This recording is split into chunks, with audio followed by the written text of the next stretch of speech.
उत्थान होता है धर्म का, पतन होता है धर्म का। इस विषम परिस्थितियों में मनुष्य रूप में अवतरित होता है, किस रूप में? तो अब तो अनाचार कदाचार बढ़ गया है, तो मानव शरीर धारण करते क्यों नहीं हो? कबीर साहब ने कहा कि देखो शीशा की तरफ, कोई भगवान मनुष्य शरीर धारण करेगा, उस शीशा में देखो तुम कैसा लगते हो। बिटगोई की तरह लगते हो, गिरगिट की तरह, कि सियार की तरह, खरगोश की तरह? कहा नहीं, लगते तो हैं आदमी की तरह। तब आदमी होकर के आदमी की प्रतीक्षा में क्यों खड़े हो? तुम्हारा भगवान आदमी में अवतरण लेगा, तुम आदमी बने हुए हो भले आदमी, ये कायरता का जीवन क्यों, ये कमर कसते क्यों नहीं हो? अपने जीवन को निर्मल बनाते क्यों नहीं हो? समाज की कुरीतियों को मिटाने का संघर्ष करते क्यों नहीं हो? स्वयं निर्विकार जीवन जियो, समाज को निर्विकार बनाने का प्रयास करो। आपन आस कीजिए बहु तेरा। आपकी श्रेष्ठता का बोध कबीर साहब आपको करना चाहते हैं। पहले लोग मंदिर के सामने खड़ा होकर कहते थे, ऋषि लोग कहते थे कि बच्चे कहो कस्तुम, तुम कौन हो? अहं ब्रह्मास्मि शुद्धोसि बुद्धोस, मैं शुद्ध स्वरूप हूं, बुद्ध स्वरूप हूं, ज्ञान स्वरूप हूं, ब्रह्म हूं। ऐसा विचार करवट लिया कि आज मंदिर के सामने खड़ा होकर के वही आदमी कहता है कि पापो हम पापात्मा हम, मैं पापी हूं, मैं पतित हूं, मैं छुतहर हूं, मैं पता नहीं क्या। ये कौन मंत्र रटा दिया आदमी को? अपने से अपने आप की हीनता का प्रदर्शन करते हो। कबीर साहब ने आपको धिक्कारते हुए कहा कि अपने गुण कह अवगुण कहू, यही अभाग जो तुम न विचारो। अरे भले आदमी, धरती पर तब तुम सबसे उत्तम हो, सबसे श्रेष्ठ हो, सबके ज्ञापक हो, सबके संस्थापक हो। ये जो तुम्हारा सहज गुण है, तुम स्वाधीन हो, तुम स्वतंत्र हो, अपने गुण कह अवगुण कहो, यही तुम्हारा दुर्भाग्य है कि अपने गुण को तुम अवगुण के रूप में जानते हो। तुम परतंत्र नहीं हो, स्वतंत्र हो। कबीर साहब हमको स्वामी बनाना चाहते हैं, प्रभु बनाना चाहते हैं। हमको गुलाम बनने में आनंद आता है। इसलिए कबीर साहब ने ये मानव को श्रेष्ठ कहा और मानव को स्वाधीन कहा। सदगुरु कबीर की निगाह में समाज के तीन रूप, समान, श्रेष्ठ और स्वाधीन। इसको खूब गंभीरता से सुनिए, मनन कीजिए, इस विचार को जीवन में आने दीजिए। इसकी जरूरत है धरती को। सबसे पहले मानव समान है, उसके बाद मानव श्रेष्ठ है। मानव से श्रेष्ठ कुछ नहीं। सबकी श्रेष्ठता का ज्ञापन मनुष्य ही करता है। और मानव स्वाधीन है, हम आप स्वाधीन हैं। देखो आज शराब पीने वाले लोग हैं, शराब पीते हैं। ये नहीं पीने वाले नहीं पीते हैं। हम बंधन बनाने में स्वाधीन हैं, बंधन काटने में स्वाधीन हैं। हाँ, कुसंग और सुसंग उसमें अभिप्रेरक। हम गलत होना चाहते हैं तो गलत होने की दिशा में कुसंग हमें अभिप्रेरित करता है। हम अच्छा होना चाहते हैं तो अच्छी संगति अच्छा होने में हमको मदद करता है, अच्छी दिशा में चलने के लिए अभिप्रेरित करता है। चलना पड़ता है मनुष्य को स्वयं। संत गुरुजन हैं, हमारे मार्गदर्शन करते हैं। अनेन मार्गेण गंतव्यम, इस मार्ग से चलो, चलना चाहिए, ऐसा करो, ऐसा नहीं करना चाहिए। ये विधि निषेधात्मक ज्ञान ये संत गुरुजन देते हैं, लेकिन चलना हमको स्वयं पड़ता है। बिना आपके चले कुछ नहीं होगा। इसलिए मैंने कहा कि सदगुरु कबीर साहब अपने आप में एक महोत्सव, सदगुरु कबीर साहब अपने आप में एक कुंभ है। कई लोग कहते हैं कि साहब स्नान कहाँ करेंगे? ये कबीर कुंभ लगा है। तो हम कहा नहीं नहीं, ये कबीर कुंभ नदी नाला वाला नहीं है। ये कबीर कुंभ ज्ञान के जल में आपको स्नान करने की युक्ति देता है। कृष्ण ने कहा था कि न वारिना शुद्धति चांतरात्मा, अंतरात्मा वारिना जलेन न परिशुद्धति। ये आत्मा का प्रक्षालन, आत्मा की परिशुद्धि गंगा गोदावरी कोसी कावेरी के पानी से नहीं होता है।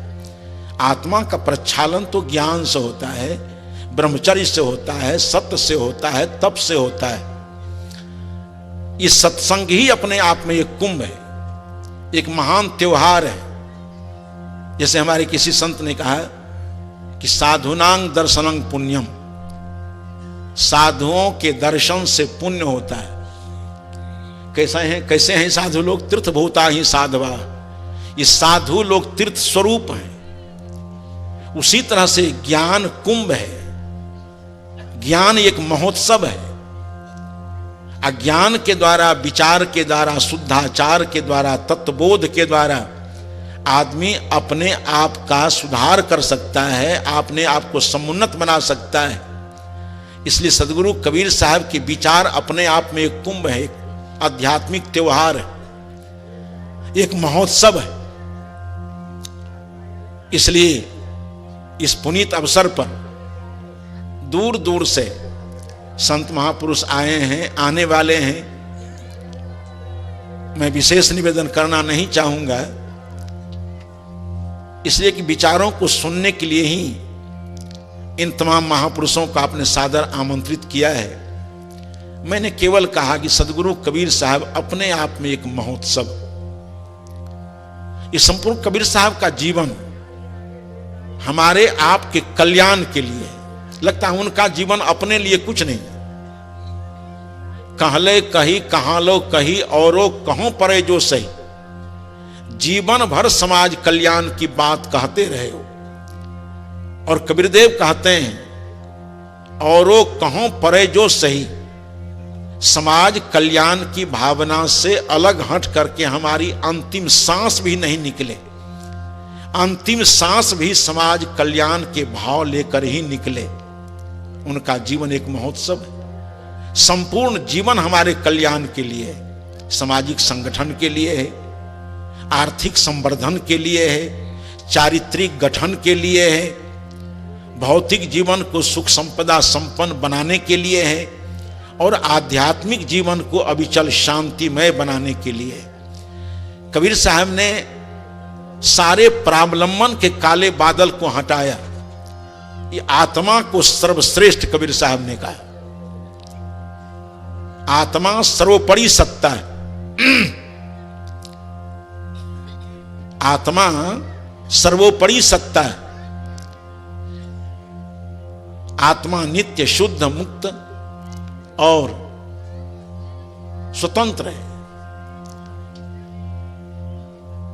आत्मा पर अलग से कोई सत्ता मानना एक कबीर साहब के दर्शन के विचार नहीं। यूं तो सभी लोगों ने प्रकारांतर से कहा, भगवान कृष्ण ने भी गीता में कहा कि इंद्रियाणि प्राणी आहु इंद्रिय भ्य परंग मना मनसस्तु परा बुद्धि जो बुद्धि प्रतस्तु सह। स्थूल शरीर से इंद्रिय गोलक सूक्ष्म और पर है, इंद्रियों से भी सूक्ष्म पर और मन है।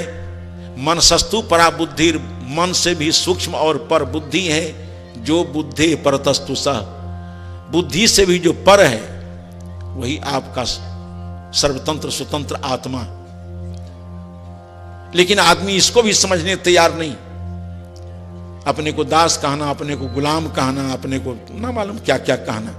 तो आत्मा की श्रेष्ठता, मानव की समानता और पुरुषार्थ के द्वारा अपना भौतिक उत्कर्ष करना, ध्यान साधना के द्वारा अपनी आध्यात्मिक प्रगति करना, ये सदगुरु कबीर साहब के जो सिद्धांत हैं उनको एक महोत्सव का रूप दिया है। तो कबीर साहब अपने आप में एक महोत्सव हैं। सदगुरु कबीर साहब अपने आप में एक कुंभ हैं। इसलिए उन्हीं की स्मृति में ये सदगुरु कबीर महोत्सव का आयोजन हुआ है, जो 4 दिनों तक ये कार्यक्रम चलता रहेगा। और दूर दूर से संत महापुरुष लोग आए हैं। इनके विचारों से हम आप सभी लोग लाभ लेते रहेंगे। कुछ थोड़ी सी चर्चा करके मैं अपनी बातों को यहीं विराम देना चाहता हूं। आगे हमारे शिवमणि शास्त्री जी जिन महापुरुषों को आपके सामने लाना चाहेंगे, इसी तन्मयता के साथ आप उनके विचारों को सुने। माननीय मंत्री जी ने बड़ा लंबा समय दिया। इनको अभी अभी पटना जाना है, कई कार्यक्रम इनके हैं। इन्होंने कहा कि 17 को आएंगे। फिर जयस्वरूप जी ने कहा कि नहीं, 24 तारीख के 2 बजे आप ही के द्वारा इसका उद्घाटन होना है।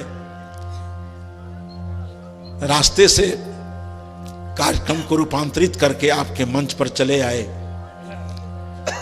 इसलिए ये अधिक समय अब देना नहीं चाहेंगे।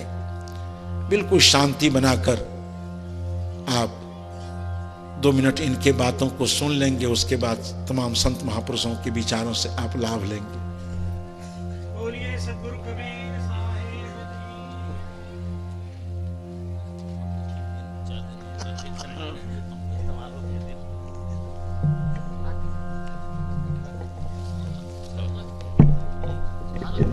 समारोह पर